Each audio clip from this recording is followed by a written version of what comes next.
نوروز بمانید که ایام شمایید، آغاز شمایید و سرانجام شمایید.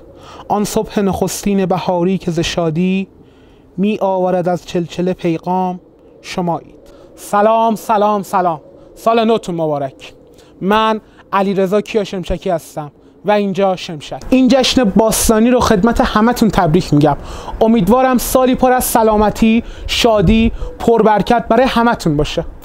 عید نوروز پر از خاطرات شیرین و دوست داشتنیه.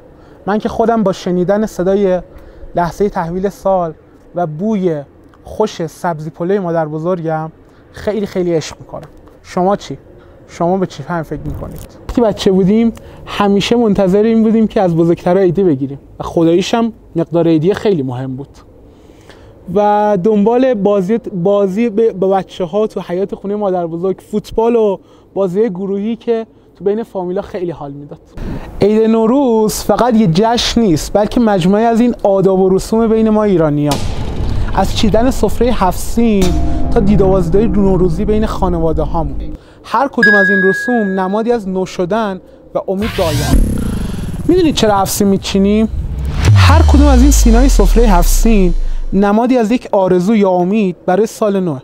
مثلا سبزه نماد سرسبزی شادابیه و سمنو نماد برکت و فراوانیه. ما تو تعطیلات عید کارهای مختلفی میکنیم.